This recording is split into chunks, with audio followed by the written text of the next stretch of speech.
예? 잘 모르시는가 봐. 그러면 이제 이 담적병에 걸리면 이제 그 여기에 독소들이 이제 퍼지기 시작해요.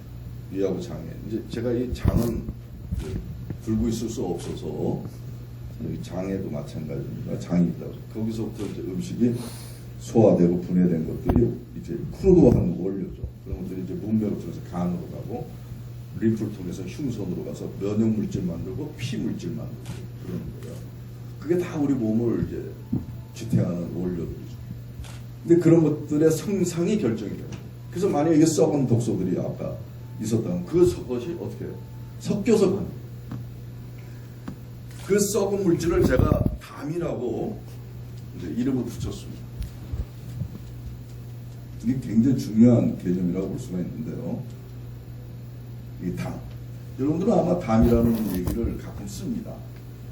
어떤 데 쓰죠? 어깨가 굳어진 담 결려다. 그 담입니다. 그리고 가래가 있을 때 담자를 씁니다. 객담. 이 담이라고 하는 물질에 대한 우리가 이제 좀 관심을 가질 때가 된다고 생각합니다. 세계의학부에서 관심을 가져야 됩니다. 서양의학에서는 병을 만드는 유발 우원 팩터들이 뭐냐, 뭐 혈당, 고혈당. 여러분들 고지혈에 대해서 굉장히 두려워하는데 이것도 잘못된 거예요. 그 콜레스테롤은 한 250 정도까지가 정상이에요. 근데 이걸 200급으로 내려놨어요. 그러니까 콜레스테롤 고지혈증 약 장사들이 잘 돼야죠. 근데 지금 미국에서는 반성을 합니다. 난 예전부터 이걸 강조했어요. 콜레스테롤 있는 음식을 많이 먹으면 뭐 동맥경화거든. 동맥경화를 만들질 않아요, 콜레스테롤은. 콜레스테롤이 뭘까? 지방이잖아요, 지방. 부드러운 지방이 뭘 이렇게 딱딱하게 만듭니까? 오히려 딱딱을 부드럽게 하는 게 지방이죠. 근데 이건 미슬리드한 거예요, 잘못. 그래가지고 계란 노른자도 안 먹는다고 그래요. 근데 지금은 미국에서는 일부에서는 콜레스테롤 하이 리밋이 너무 낮게 측정이 돼가지고 의학에서 이건 잘못된 거예요. 다시 옛날에는 255까지가 노멀 하이 레인지였습니다. 근데 210만 돼도 잡수세요. 근데 왜냐하면 자꾸 먹으면은 스스로가 그 콜레스테롤 셀프 컨트롤 시스템이 자꾸 무너져요. 약에 의존이 돼가지고.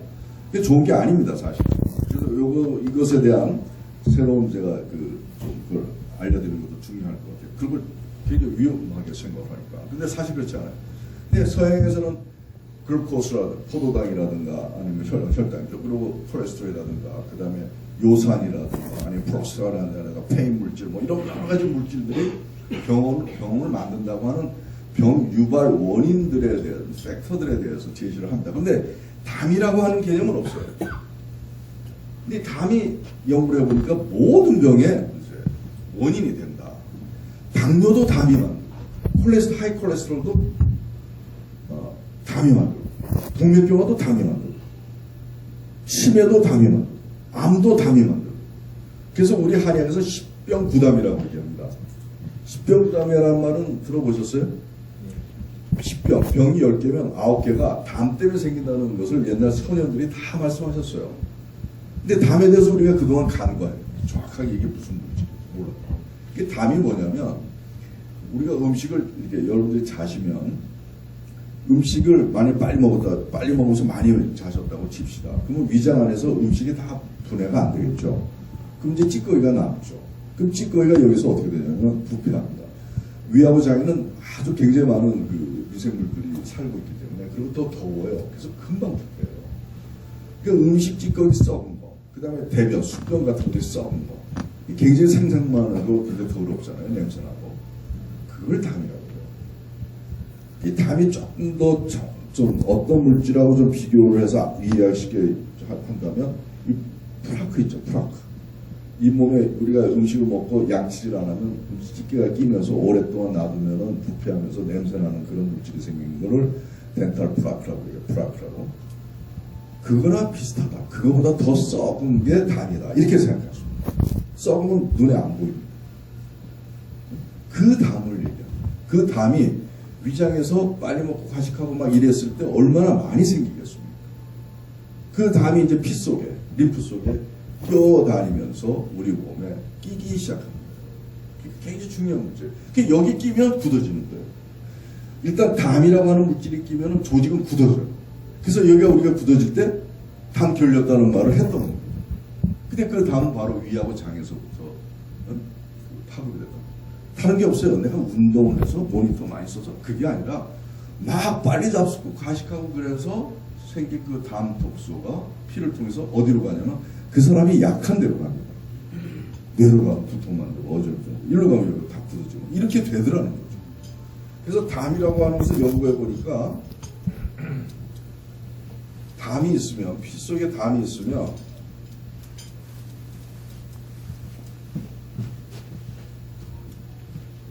여기 도중에 넣어가지고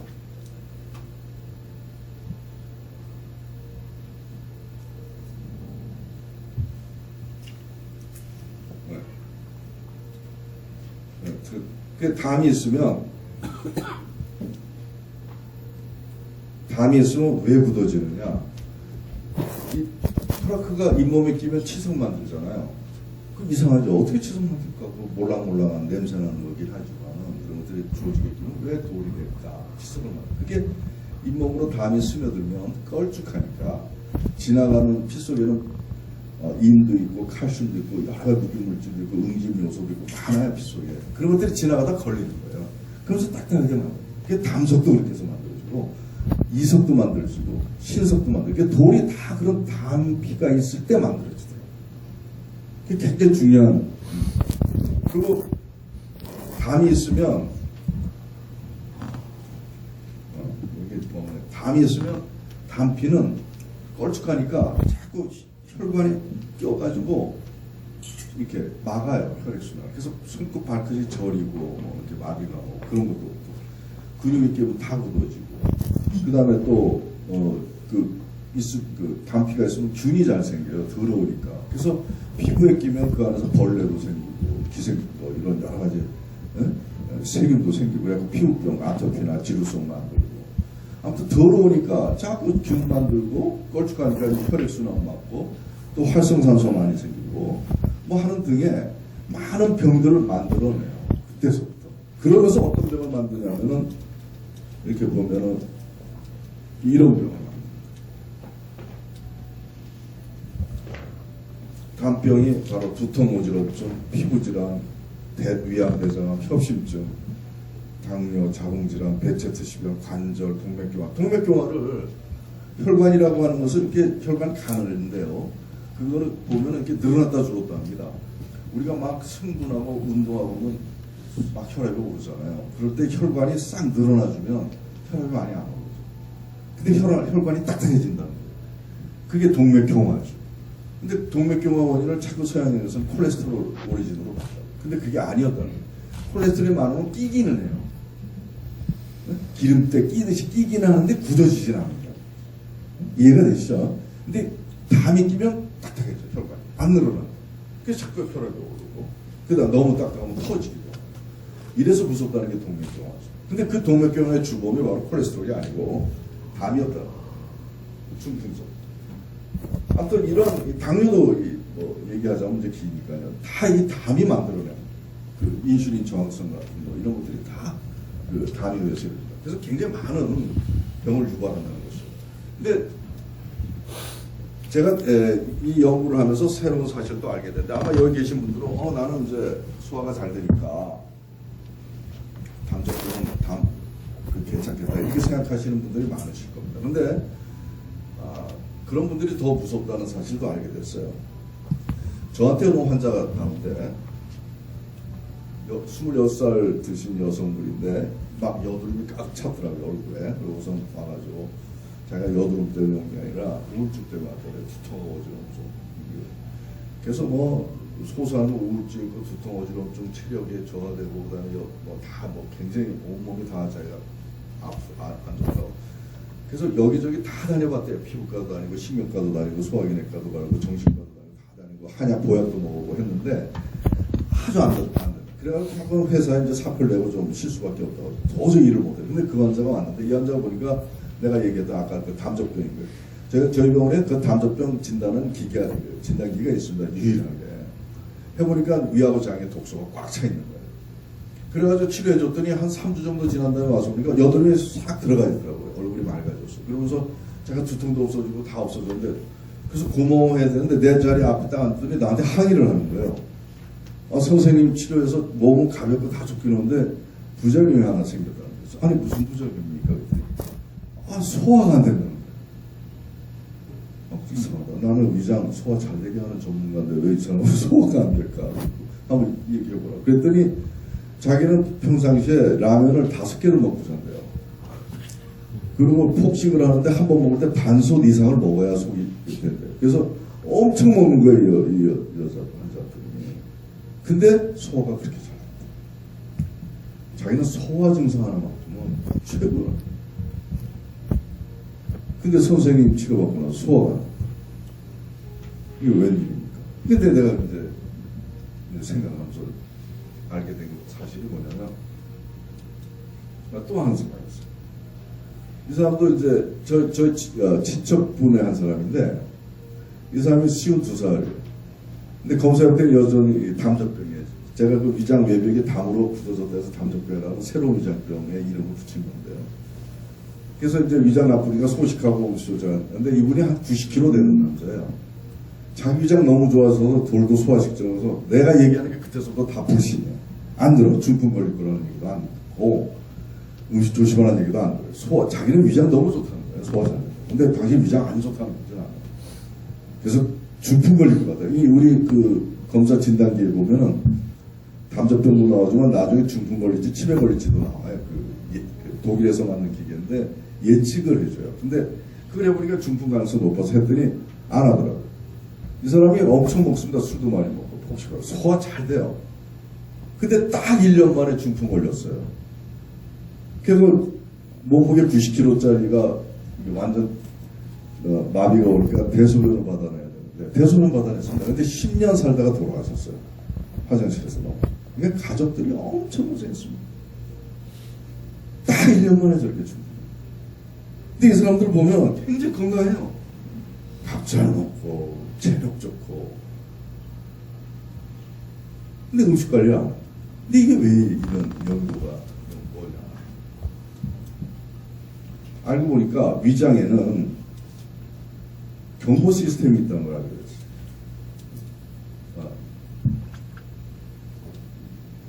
여기가 이제 위장인데요. 위장에 보면 이런 신경 시스템이 아까 신경이 우리 몸에 뇌다우로 많다고 그랬잖아요. 이 신경이 하는 일이 밥을 많이 먹고 빨리 먹고 그러면은 소화장애를 만들어가지고 그만 먹게 하는 기능을 합니다. 알맞게. 많이 먹으면 체하게 한다. 거룩하게 한다. 이제 그만 먹고 싶어 하는 신경이 얘기하는 거예요. 근데 이 신경이 마비된 사람이 있어요. 이런 사람들은 아무리 먹어도 소화 잘 돼요. 어떤 사람은 더 먹으려고. 안 먹으면 못 돼요. 그런 경보 시스템이 있는데, 예를 들면, 우리가 이제, 우리 회장님하고 저하고 라면을 먹는데, 거기다 농약을 좀 탔어요. 근데 회장님은 막 자시고 나서 막 난리가 났어. 배가 고이고 토하고 설사하고. 그래, 응급실 갔어. 나는 끄떡 없었어. 너무 잘. 누가 줬습니까? 예? 누가 좋아요? 회장님이 좋아요? 제가 좋아요? 회장님. 잘 알았어. 나는 좀 있으면 가죠. 살고. 농약 흡수가 안 돼요. 그러니까 바로 경보 시스템이 발동을 하면 나쁜 게 들어오거나 그러면 어떻게든 뽑아내려고 소화장애를 만들어서 몸을 보호하는 그런 시스템이 돼 있는 거예요. 근데 우리가 밥을 빨리 먹어도 소화장애를 만들어주는 것이 원래 정상적인 신경기능이고 많이 먹었을 때 체하게 만들어서 못 먹게 하는. 그래서 소가리를 자꾸 하고 밥 조금 먹는 사람이 오래 살아요. 되게 오래 사는 사람들, 100살 넘은 사람들 보면은 소식하고 바짝 말랐어. 근데 되게 뚱뚱하고 체력 좋고 그런 사람들은 다 저 병으로 하면 대소변 받아요. 쓸어. 나이죠. 이 이유 알겠죠? 네? 바로 이것이 위장에 그 아까 신경 시스템에 마비가 오느냐 안 오느냐. 근데 마비 오는 사람들이 우리나라에 얼마나 많은지 몰라요. 지금 우리 지금 TV를 보면 먹방이 떠가지고 지금 다 그 사람들이 그래요. 그래서 암이 엄청나게 생길 겁니다. 당뇨서부터. 근데 이런 사실을 의학에서 지금 경고를 해줘야 되는데 지금 안 해줍니다. 그래서 우리 국민들의 건강이 굉장히 좀 안 좋아지고 있습니다. 먹는 게 최고예요. 근본 시스템 마비. 그래서 결국은 밥을 잘 먹고 밥 잘 먹고 똥 잘 싸고 체력 좋으면 최고의 건강. 천만의 말씀. 알맞게 잡수고 꼭꼭 집어 잡수고 소식하고 나쁜 거 독소 있는 음식 안 잡수고 이제 그게 필요한 시대가 됐어. 알맞게. 근데 이것을 만약에 아주 간단한 기본 수칙인데 이거를 지키질 않습니다. 대부분 보면 내가 우리 환자들 이제 오시면은 밥을 좀 꼭꼭 집어서 천천히 잡수고 사람들하고 같이 먹게 되다 보면 상대방 벌써 다 자셨는데 자기 혼자서 막 이렇게 먹기가 편해서 자꾸 빨리 먹게 됩니다. 그래도 천천히 저도 이제 같이 누구랑 같이 먹으면 설렁탕 한 그릇 먹으면 상대방은 다 잡수는데 저는 지금 반을 먹고 있어요. 저도 그걸 지키고 있습니다. 아무튼 그걸 꼭 여기 계신 분들이라도 지키시고 가족들한테 알려주시고 그거 하나가 그리고 독소에 알맞게 잡수고 독소에 넣고 그거 하나가 위장 외벽에 독소들이 쌓여서 피에 섞이고 리프에 섞이는 그런 것들을 막을 수 있는 유일한 길이고 그것이 막아지고 그렇게 되면 아무 증상이 없어지는 거예요. 당뇨도 내려가고 혈압도 내려가고 두통이 있었는데도 두통도 안 생기고 여기가 항상 뻐근했는데 뻐근하지도 않고 얼굴이 검었는데 밝아지고 이렇게 변하기 시작해. 그 배가 나오는데 들어가고 너무나 그 간단한 그 건강 수칙인데 우리가 그거를 지키지 않아서 아까 말씀드렸던 중풍치매, 암 이런 것들이 걸릴 수 있게 됐다는 겁니다. 근데 우리 국민들이 제일 취약한 그런 음식문화 빨리 잡수는 이거 하나가 소화기 암 세계 1위. 그리고 앞으로 계속 이런저런 병 많이 생길 수 있는 좋은 음식을 자주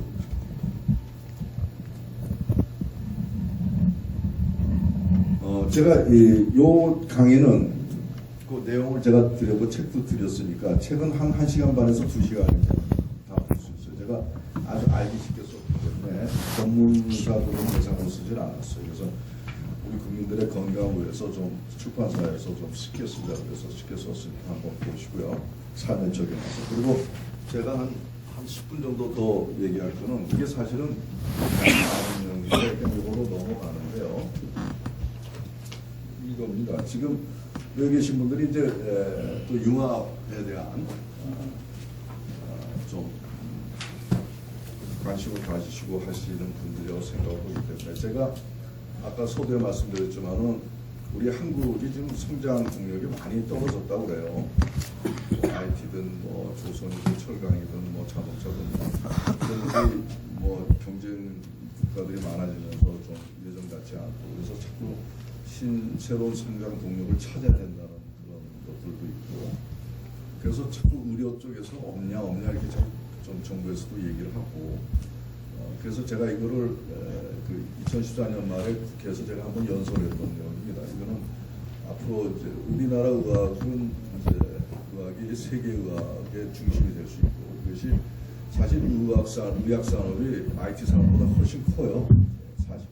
근데 주로 미국이 주도해 왔기 때문에 우리나라는 그냥 복지 형태로 의학이 이루어지고 있어요. 복지 형태로 보험이 돼서 국민들 1차 진료나 하고 있고 그냥 더 나은 의학으로의 어떤 하기 위해서는 상당히 많은 연구비나 이런 것들이 또 백업이 돼야 되는데 좀 그런 쪽에는 관심이 적고 근데 제가 안식대로 제가 경리학교에 스텝으로 있을 때 동사연구소에서 참여한 적이 있었고 그 이후부터 계속 그 한의학하고 서양의학을 접목하는 것이 우리 의료에게서는 상당히 중요한 뭔가 새로운 장을 열 수 있겠다는 생각을 했고 그때 뭐 김용옥 씨라는 사람이 있어요. 또 이런 철학가라든가 또 서울대 교수나 한의대 대표 교수들이 모여가지고 포럼을 만들어서 연구를 91년서부터 제가 했던 경험이 있어가지고 반드시 21세기에는 제3의학 그러니까 동서양이 융합이 되듯이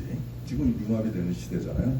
의학이 그것을 이끌 수 있겠다 하는 그런 강한 좀 생각을 가지고 연구를 했습니다. 근데 되게 동서약을 하면은 세계에서 제3의학이 탄생이 될 수 있겠다 해가지고 그것에 대한 그 인사이트를 가지고 대학 운영하신 분이 경희대학입니다. 경희대학교 이제 설립자 조영식 좀 돌아가셨습니다만 그분이 한의과대학하고 의과대학을 경희대학에 설립을 했어요. 부속병원을 설립하고 그 가운데 이제 동서양 R&D 센터에서 항상 그분이 말씀하신 게 세계 노벨 의학상은 경희대학에서 나온다. 경희대학에서 나온다. 반드시 됩니다. 서양의학과 한의학이 접목이 되면 아주 엄청난 의학이 나올 것이다. 이런 예견을 하시고 저는 그렇게 돈을 많이 투자해서 다 운영을 했습니다. 근데 결국은 양의사하고 한의사하고 제일 사이 안 좋은 데가 경희대예요. 한 50여 년이 지났는데. 근데 두 약을 접목하는 게 그만큼 어려운 거죠. 왜냐하면 언어도 달라요. 한쪽은 한자, 수관수, 영어수, 한쪽은 현미경으로 세포 보고 있고, 한쪽에서 뭐 우주가 자행이다 뭐 이런 식으로 넓게만 보고 있고, 논리 자체도 기나법적 연유 완전 서로 방향 다르고. 그러니까 접점이 없어요. 접점이. 또 비슷해야 접점이 있지. 근데 다르니까 더 잘 만나는 거예요. 사실은 그런 융합의 노하우가 몰랐던 거죠. 근데 결국 제가 이제 지금 제가 26년, 만 26년 됐네요. 연구한 지가. 근데 최근 이제 그 두 의학을 접목하는 노하우를 이제 그 레서브를 구현을 해서 제가 발표했습니다. 그래서 앞으로 모든 게 이제 융합 형태로 이제 의학을 만드는데 강의 정부에서 저한테 지원을 해주셨습니다. 그래서 한 300억 정도 지원을 제가 받았습니다. 받아서 1차 건축비가 나왔는데 벌써 어느 지역에다가 이제 그 융합의학 모델 센터를 아마 세계 최초가 될 것 같아요. 물론 다른 데서도 하긴 하는데 진정하게 융합에 대한 의학적 논리 없이 하는 거예요. 프로토콜 만들지 못하고. 근데 그걸 세울 겁니다. 거기서 세우는 일들을 어떤 식으로 할 거냐면 잠깐만 소개하고 넘어갈게요. 지금 의학이 발달한 것 같지만 엄청나게 지금 한계가 와 있습니다. 암도, 당뇨도 모든 질환을 의학이 지금 아주 힘들어요. 근데 우리 한국의 의사들은 아는 사람은 아는데 대부분 몰라서 이게 최고라고 생각하고 그냥 합니다. 근데 미국에서는 알아요. 안 된다. 하버드서부터, 존 홉킨스부터, 뭐 어디서부터 다 서양학 갖고 안 된다. 그래서 대체학 관심 갖고. 네? 아시죠? 대체학에 지금 엄청나게 투자하고 있습니다. 서양의학이 이 인간을 볼 때 인간은 고기 덩어리 아니에요. 인간은 생물학적인 존재가 아니라 말이죠. 영적인 존재라 말이죠. 그러니까 인간의 구성 요소가 조직 세포도 있지만 정신 영역, 영적인 영역이 다 있는 거 아니죠. 않습니까? 근데 의학이 현미경 가지고 조직만 보고 왜 고기 덩어리만 보고. 그러니까 나머지 더 중요한 부분들을 소홀히 하면서 정신이 육에 어떠한 영향을 미치고 어떠한 문제를 만들어내고 이런 것에 대한 메커니즘 하나도 몰라요. 이거는 아주 인간의 일부분만 가지고 의학을 하다 보니까 이런 한계를 온 겁니다. 근데 한의학은 또 보이지 않는 거, 기능적인 거, 기다, 뭐 이런 식으로 해서 그런 쪽에 좀 관심 가지고 발전하는 거예요. 그러니까 두 개가 합쳐다 보니까 몸도 서양의학이 다 알아냈죠. 정신적인 거는 또 육적인 거는 한의학이죠. 그러니까 두 개가 하면 더 토털리한 그 어떤 의학적 앵글이 생기는 거예요. 그래서 이게 재성의학이 엄청나다. 이제는 뭐 엄청난 일이 생길 것 같은데요. 우선 예를 든다면 지금 암 같은 경우도 서양의학에서는 암이 있다. 암이 있으니까 암 없애자. 그러니까 잘라내거나 항암으로 폭격을 하거나 방송 그거잖아요. 근데 그게 그래서 살면 되는데 다 안 살잖아요. 5년 생존율이 완치 그 정도밖에 안 됐어요. 5년 살아도 되겠어요? 여러분들 5년 살아서 되겠어요? 알고 보니까 암이 왜 생기는지에 대한 배경을 서양에서는 연구합니다. 암만 잘라내는 쪽만 항암제 개발하고 이래. 근데 암이 생기는 그 배경이 있을 거 아니에요. 뭐 스트레스 때문에, 독소 때문에, 과로 때문에, 뭐 때문에 많은 거예요. 이런 것들을 교정할 수 있는 그런 치료법은 지금 없어요. 이런 것들을 같이 교정하자. 그리고 또 항암 치료나 그 외과적인 그런 어프로치는 몸을 많이 상하면서 할 수밖에 없는 정상세포로. 그래서 그 자체가 암은 죽이는데 몸도 같이 죽여가지고 2차적인 문제 제거가 정리가 됩니다. 그래서 이것을 이제 보완하기 위해서 제가 1999년서부터 2003년까지 5년 정도를 정부 복지부에 이제 연구비를 제가 받았습니다. 제가 그때는 개인병원이었는데 제가 이제 동서약을 하는 걸 이제 정부에서도 인정을 해서 됐어요. 근데 그때 처음에 제가 한 게 암을 했어요. 위암하고 간암하고. 의과대학에서 암 환자들을 저희 병원에 보내는 겁니다. 이 스토리 얘기하려면 참 드라마틱한 게 많아요. 어떻게 의과대학에서 우리 한방병원에 환자를 보내게 됐는지. 근데 보냈는데 위암하고 간암을 항암 치료하는 사람 20명씩, 한 20명씩 위암 간암 환자는 한방 치료해서 면역 프로모션하는 그 증강요법을 같이 컨비네이션 했을 때 누가 더 효과가 좋은지에 대한 시합을 한 거예요. 임상적으로. 어떻게 됐겠어요? 환자들이 누가 한약 먹지 말라고 그러냐고 막 얘기를 할 정도로, 나쁜 사람이라고 얘기할 정도로 항암 치료 플러스 면역 증강요법을 같이 하면서 머리카락이 안 빠져요. 우선 그 식사를 잘하고 항암 효과가 더 효과적으로. 아무튼 그런 효과를 제가 논문에 1차적인 보고를 했습니다. 아무튼 앞으로는 이러한 커뮤니케이션 세라피가 과학적으로 인정된 프로토콜에 의해서 진행이 돼요. 그 다음 당뇨 같은 경우도 당뇨 자꾸 혈당 강화제 인슐린 투입하니까 혈당 강화제 쓰니까 혈당은 조절이 되는데 자기가 갖고 있는 자가 조절 능력은 없어져 버려요. 그래서 죽는 거예요. 자꾸 약에 의존하니까. 또 인슐린을 자꾸 주니까 인슐린 안 만들어요, 췌장에서. 그러니까 너무 표피적이고 현상적인 치료하다 보니까. 근데 왜 혈당이 높아지고 인슐린 왜 생산 안 되냐 배경에 대한 연구는 잘 안 한 거예요. 근데 이제는 그런 것들을 연구해서 같이 컨비네이션 하자.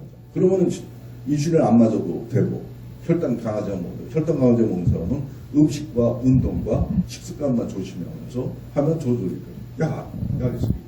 이런 일들이 이제 앞으로 벌어집니다. 심장질환 같은 경우도 이거 굉장히 중요한 사실 저희가 작년 말에 알게 됐는데요. 이건희 회장님이 얘기되면서 저도 이제 치료 권유를 받았지만 늦어서 못 해드렸는데 그분들이 빨리 잡수는다고 그래 들어보니까 배가 이렇게 나오시고 밥을 너무 빨리 잡고 막 흘리면서 잡수는데 밥이 떨어지면 배 위에 떨어져요. 땅에 떨어져요. 그러니까 그분이 담적하더라고요. 근데 심장이 이렇게 있으면 우리가 심장에 혈관도 많잖아요. 혈관이 좁아지거나 막히거나 나옵니다. 검사하면. 근데 심장 근육이 염통이죠. 두꺼운 거. 거기에 담이 끼면 아까 얘기했던 굳어지면서 두꺼워져요. 그러니까 심장이 이렇게 뛰어야 되는데 굳어지기가 이렇게 뛰어요. 스트레스 받거나 과로나. 그럼 갑자기 정지되는 경우가 있어요. 그런 병이 또 이 담적병에 의해서 이루어진다는 사실을 알게 됩니다. 근데 이것이 검사하면 나옵니다. 기능적인 검사. 이런 새로운 사실이죠. 그다음 또 한 가지는 노인 질환이 이제 앞으로 굉장히 많아지죠. 우리 다 노인 시대에 가는데. 되게 이제 우리 대통령도 돌아가실 때 보면은 다 폐렴으로 돌아가셨잖아요. 그죠? 김대중 대통령도 그렇게. 근데 폐렴이라는 게 젊은 세대층에는 그렇게 큰 질환은 아니에요. 사망 질환이 아닙니다.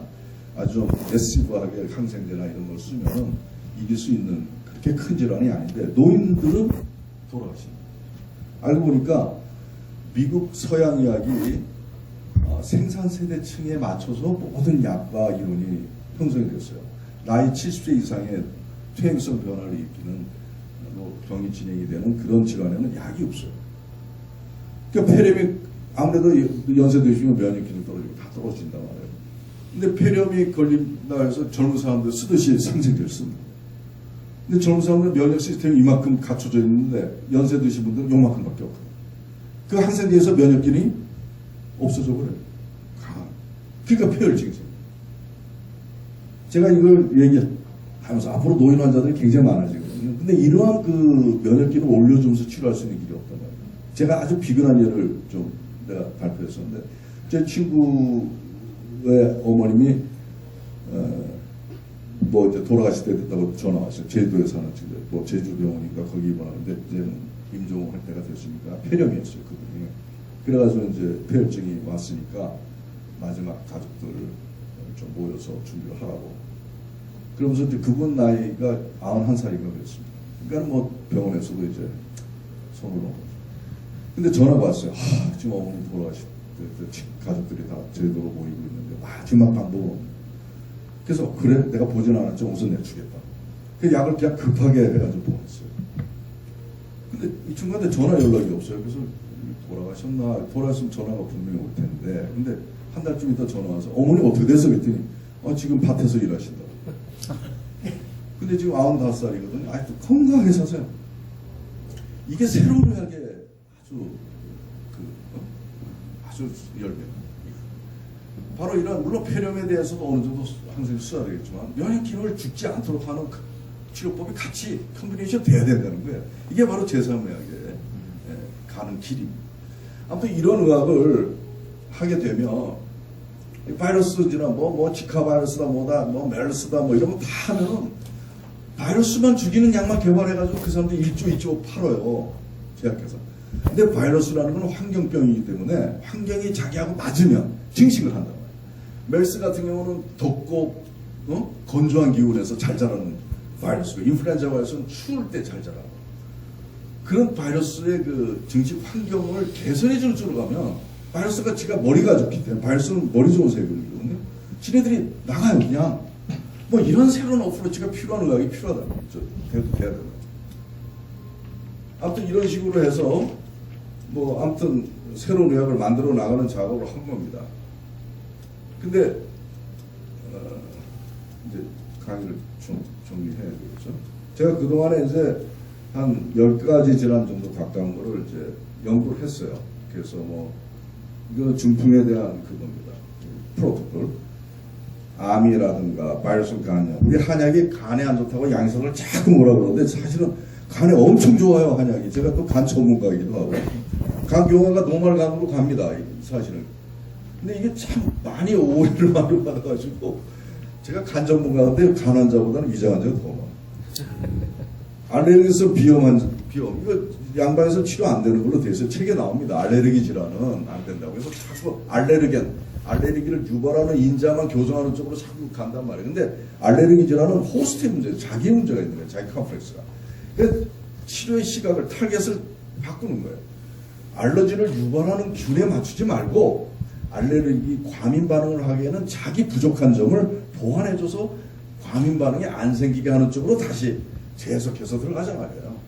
예? 왜 이런 생각을 안 하냐고. 아까 위 전망만 보지 말고 전망 안쪽에다 한번 보자는 얘기죠. 뭐 이런 새로운 의학이죠.